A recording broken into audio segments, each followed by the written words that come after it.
Olá, está começando mais um programa A Porta da Graça, um programa aqui da Terceira Igreja do Evangelho Quadrangular, a IEQ do bairro Água Verde.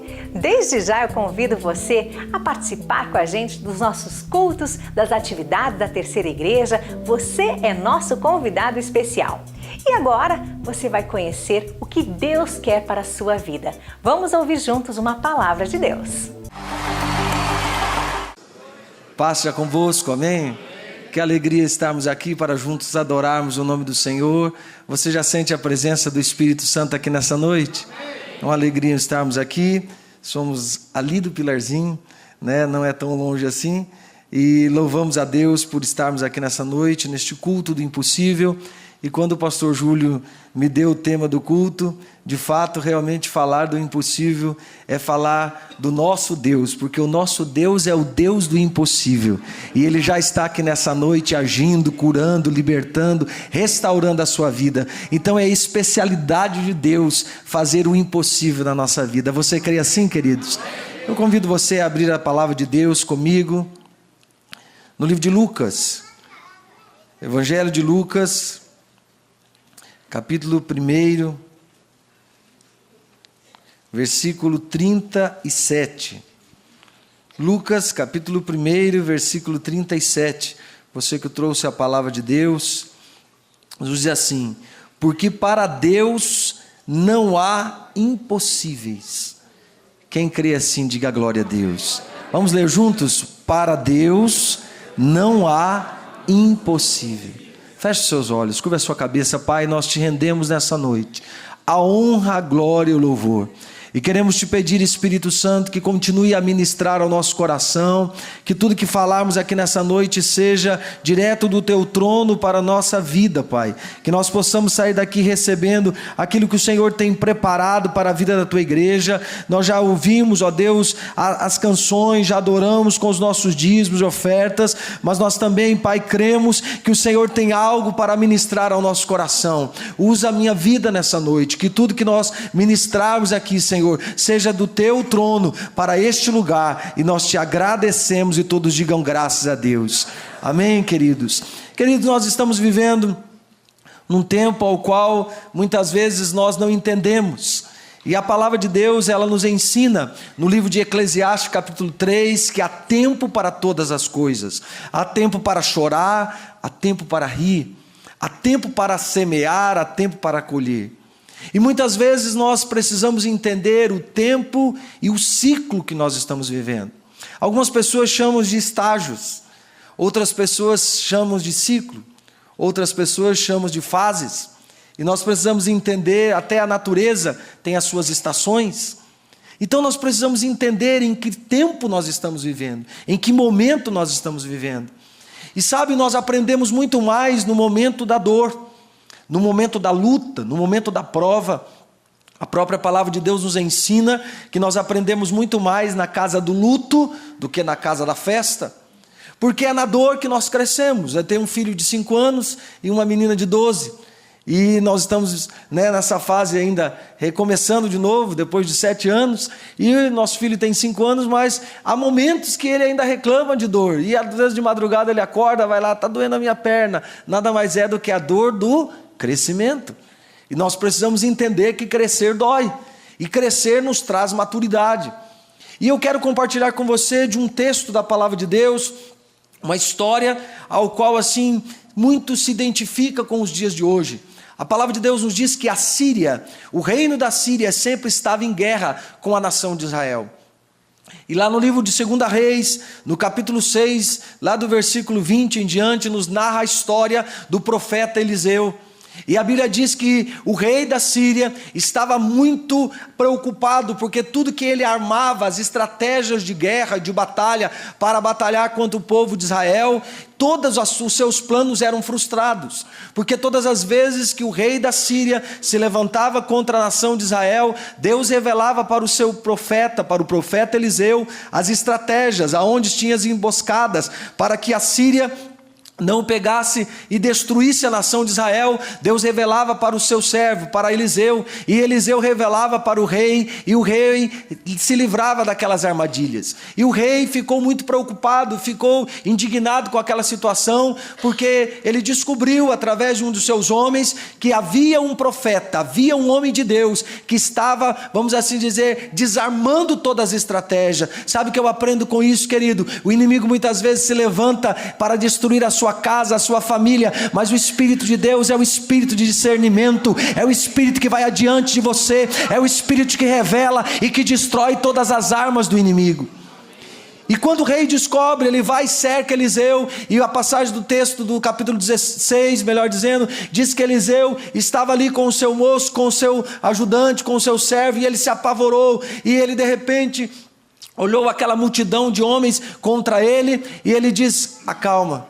E ele faz uma oração a Deus e diz: Senhor, abre os olhos do moço para que ele veja. E de repente, quando Geazi abriu os olhos, ele viu um exército muito maior, que era o exército do Senhor, que estava acampado ao redor deles. Sabe, querido, o Salmo 91 diz: aquele que habita no esconderijo do Altíssimo, a sombra do Onipotente descansará. Ainda que você olhe que tem inimigos à sua frente, que você olhe e tem uma situação impossível, Deus está te guardando e te protegendo em todos os momentos. E naquela situação, Eliseu ora mais uma vez, e os homens, os inimigos ficaram todos cegos, e ele os levam até a cidade de Samaria, e ele guia aqueles homens e diz assim: vocês querem achar o profeta? Me segue. E quando os homens estão dentro da cidade de Samaria, ele ora e volta a visão daqueles homens, e o rei de Israel quis matar aqueles inimigos, mas Eliseu prepara um banquete, e Eliseu dá uma comida para aqueles homens inimigos, e eles comem, se alimentam, porém eles não eram destruídos, não foram destruídos.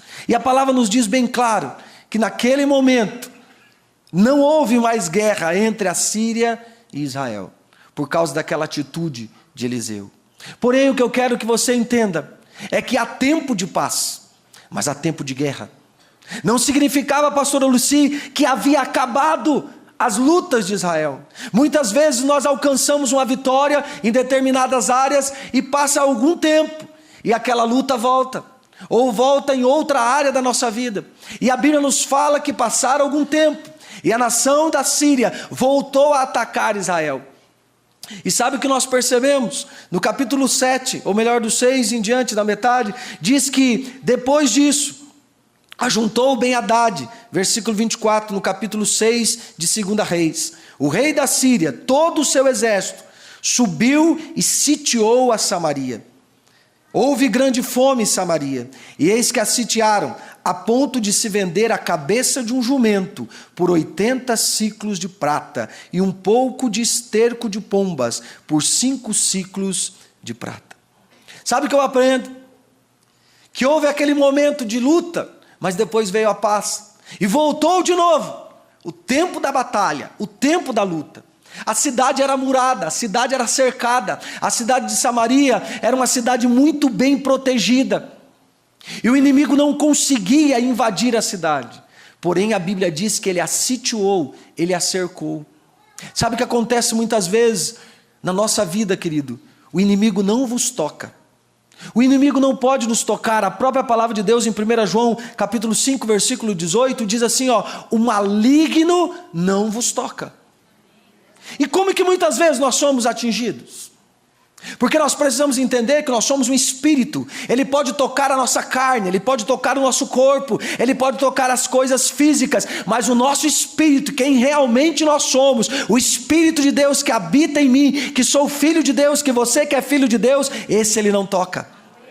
Mas Satanás tem estratégias. E qual foi a estratégia de Satanás, ou do rei da Síria, naquele momento, simbolizando Satanás na nossa vida? Eles cercaram a cidade, e eles começaram com aquele estado de sítio, cercar, amedrontar. Sabe qual é o propósito do diabo? Paralisar. O medo, muitas vezes, nós não somos atingidos, mas muitas vezes nós vemos Satanás armando situações na nossa vida, na nossa casa, através das muitas situações dos filhos. E nós começamos a nos amedrontar, e aquilo começa a nos paralisar. Ele não nos toca, mas ele nos aterroriza. A palavra de Deus nos diz em Pedro que Satanás, ele anda ao nosso derredor, rugindo como um leão. Ele não é o leão, mas ele ruge, ele nos amedronta, ele tenta muitas vezes nos destabilizar. E a palavra de Deus nos diz que eles sitiaram Samaria. A estratégia de Satanás muitas vezes, querido, é te cercar, é colocar medo no teu coração. A segunda estratégia que eu vejo, além deles cercarem, amedrontar, paralisar, eles queriam o quê? Enfraquecer, tirar o ânimo. O que nós temos atendido de pessoas desanimadas, as doenças emocionais que muitas vezes têm causado o coração, e as pessoas muitas vezes estão numa boa casa, estão vivendo uma boa vida, mas estão desanimadas, em depressão, em angústia, porque Satanás muitas vezes cerca as emoções daquela pessoa, e ela se sente fraca. Ele quer tirar os suprimentos, e foi isso que ele fez com Samaria. Ou seja, muitas vezes as estratégias de guerra, eles sitiavam uma cidade, e eles desviavam o curso do rio. Não havia mais como alimentar aquela cidade, até mesmo com água, porque os inimigos desviavam o curso das fontes, dos rios, interceptavam os rios, os suprimentos, os recursos. Quantas vezes o diabo não te toca diretamente, mas toca nas suas finanças. Muitas vezes com situações, pastor, mas eu sou dizimista, eu sou ofertante. É verdade, querido. Muitas vezes nós estamos ali fiéis a Deus, mas isso não nos garante que nós não vamos passar por lutas e por dificuldades.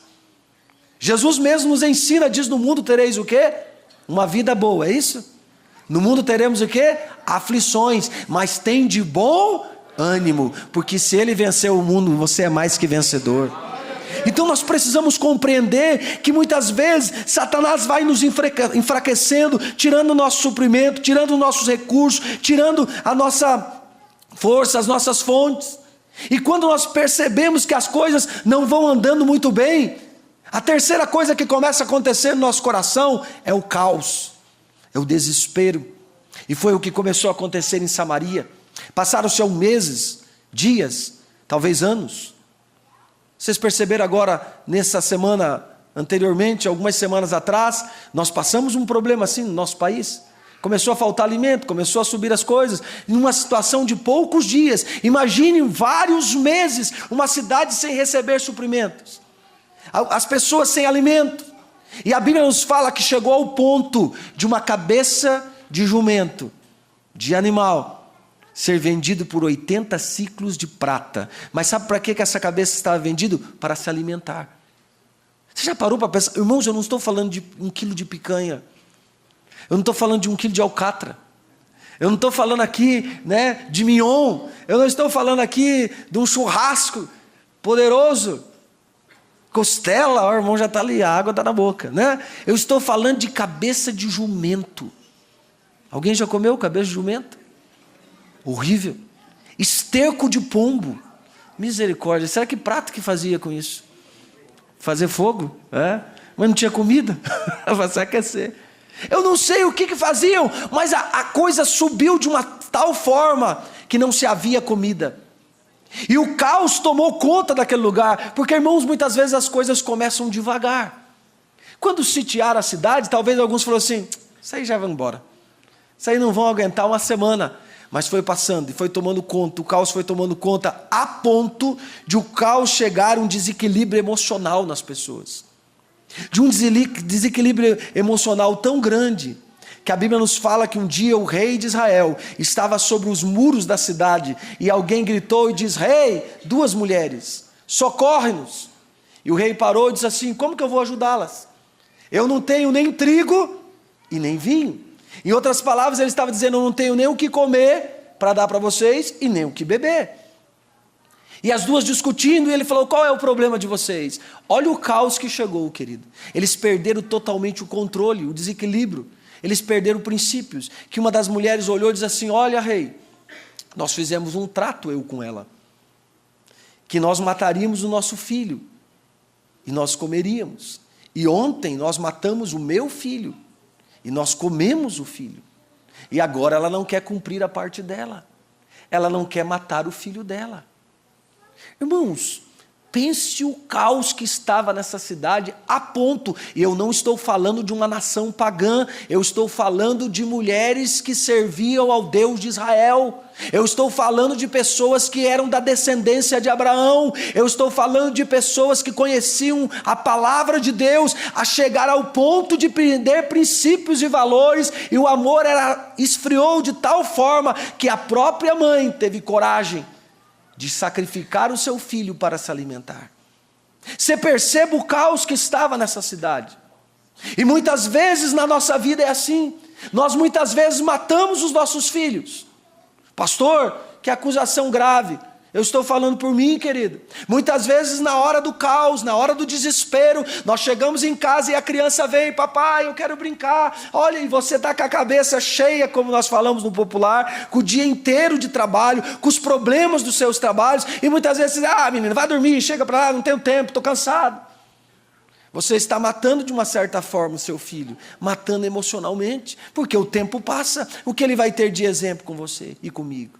Quem está entendendo aqui, diga amém.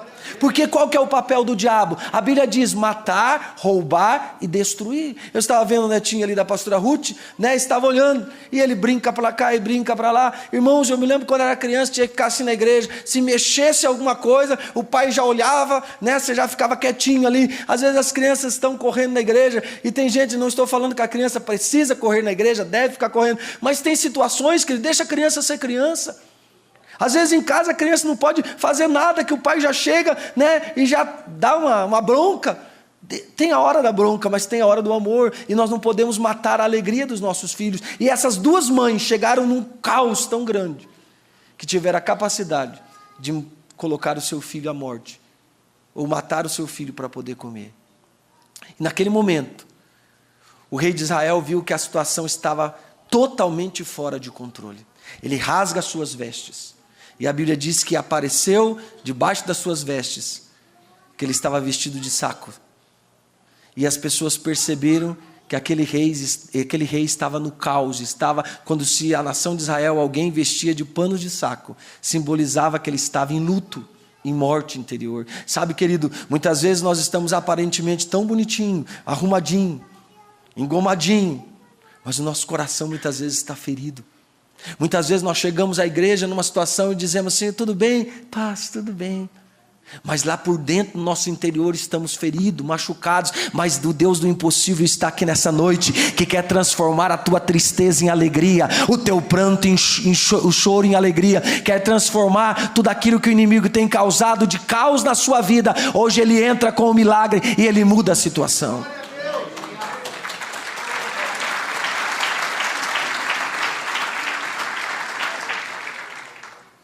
Aí, querido, quando o rei percebeu que a situação estava fora de controle, sabe o que ele disse? Eu vou matar o profeta.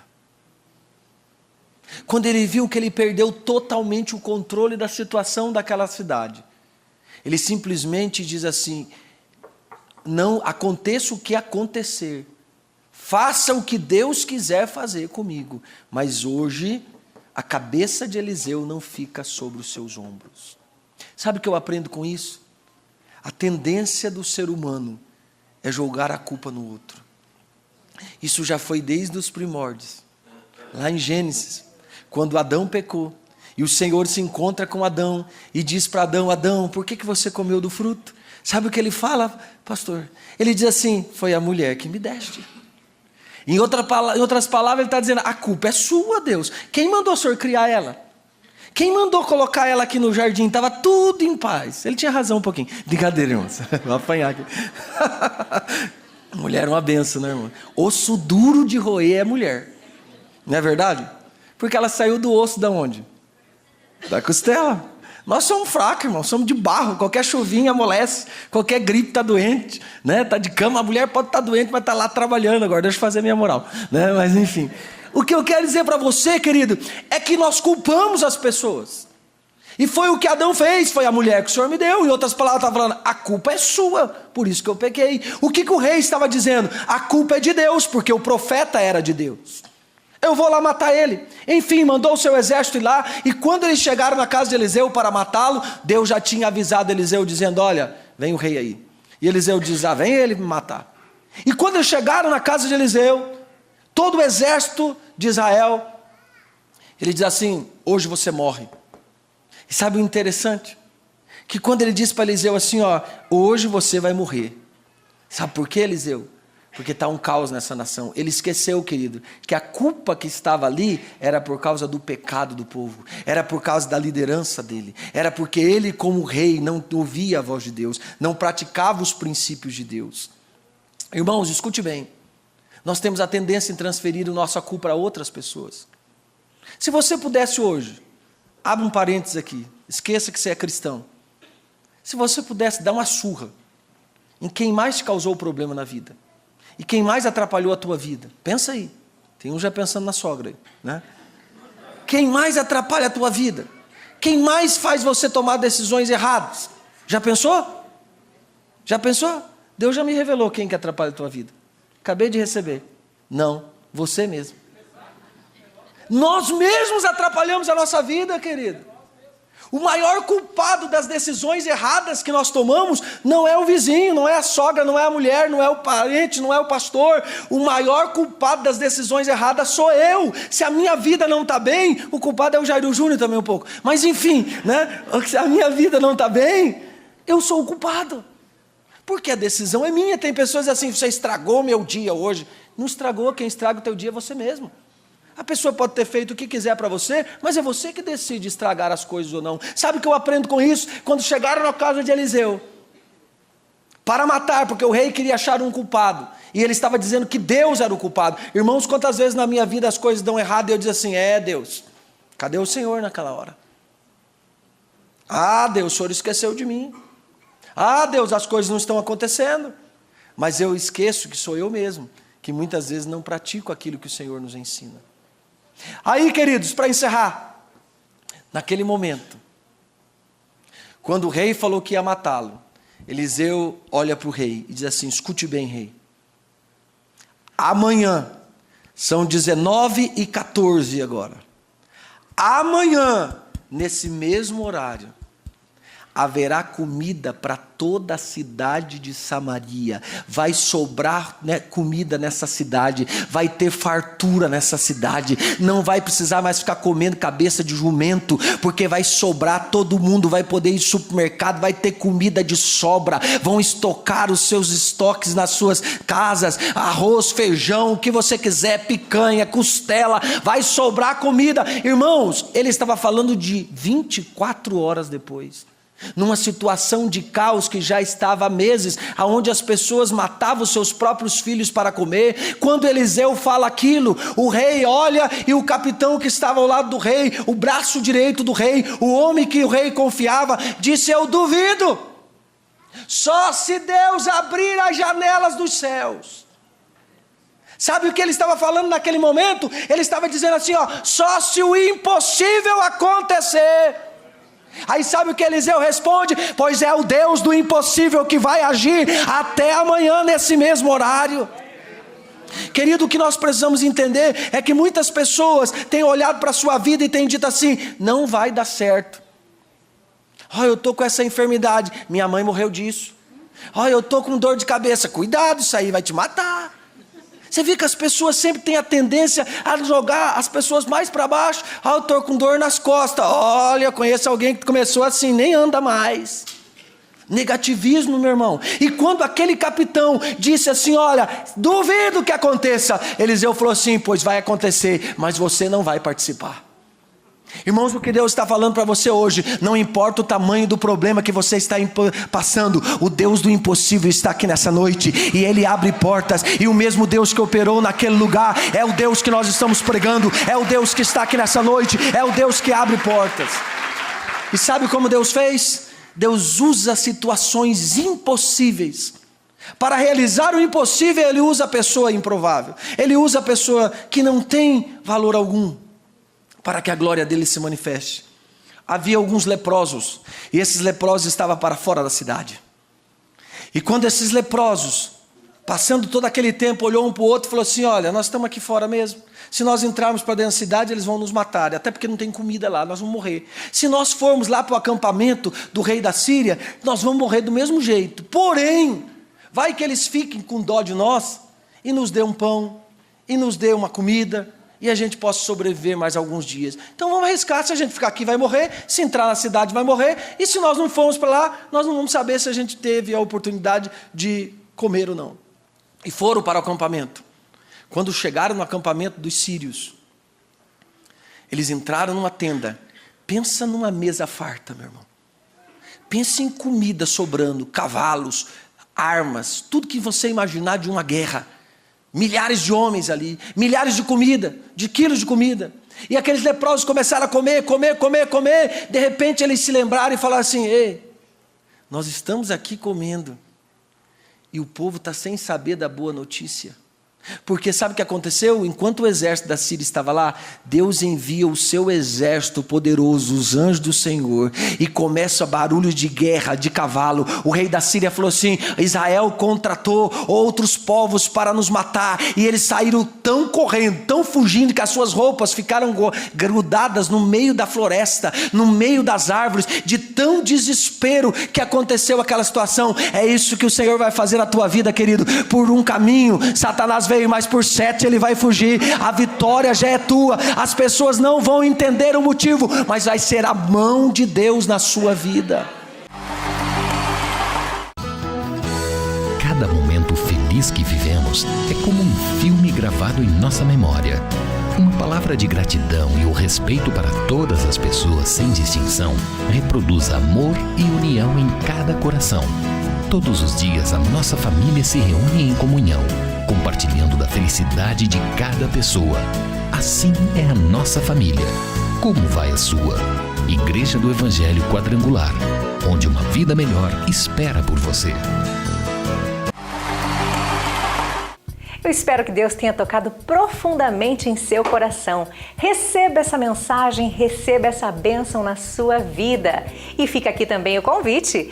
Venha participar da terceira igreja do Evangelho Quadrangular. Nós temos cultos todos os dias, em diversos horários. Pastores aqui de plantão sempre para atender você da melhor forma possível, te ensinar a palavra de Deus. Temos cursos, temos cultos, então participe. A terceira IEQ fica aqui no bairro Água Verde, na Rua Otávio Francisco Dias, número 299, telefone 3332-6633. Obrigada por ficar conosco por esse tempo. Que Deus abençoe você. Até o próximo A Porta da Graça.